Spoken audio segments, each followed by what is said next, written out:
বিশ্ব শিক্ষক দিবস উপলক্ষে ৭ অক্টোবর রাজধানীর সোহরাওয়ার্দী উদ্যানে মহাসমাবেশ অনুষ্ঠিত হয়।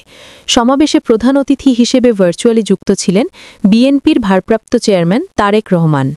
অনুষ্ঠানে আরও উপস্থিত ছিলেন বিএনপির মহাসচিব মির্জা ফখরুল ইসলাম আলমগীর, বিএনপির জাতীয় স্থায়ী কমিটির সদস্য ড আব্দুল মঈন খান, বিএনপির জাতীয় স্থায়ী কমিটির সদস্য ডা AZM জাহিদ হোসেন, বিএনপির কেন্দ্রীয় নির্বাহী কমিটির সদস্য অধ্যক্ষ আলমগীর হোসেন সহ আরও অনেকে। আমরা সবাই মিলে যদি শিক্ষক, শিক্ষার্থী সবাই মিলে আমরা এই শিক্ষা প্রতিষ্ঠানগুলোর গুণগত মান নিশ্চিত করতে পারি এবং আমাদের শিক্ষার ভিত্তি, স্কুল কলেজ পর্যায়ে শিক্ষার ভিত্তি আন্তর্জাতিক মান সম্পন্ন করতে পারি, একই সাথে অপরদিকে বিশ্ববিদ্যালয়গুলোকে শিক্ষা এবং গবেষণার প্রাণকেন্দ্রে পরিণত করতে পারি, তাহলেই আমাদের লক্ষ্যে আমরা ধীরে ধীরে এগিয়ে যেতে পারব।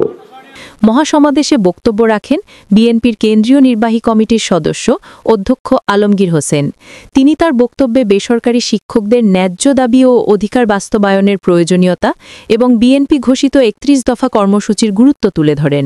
৩১ দফা, family card, farmer card, need education, knowledge education, আপনার ৩১ দফার প্রতিটি দফা ১.৫ বছরে ১ কোটি মানুষের চাকরি, ৬ মাসের ট্রেনিং এবং শহীদ জিয়ার সেই পল্লী চিকিৎসা মিলিয়েই আমরা সবাই আপনার সাথে থাকবো। ধন্যবাদ আপনাকে।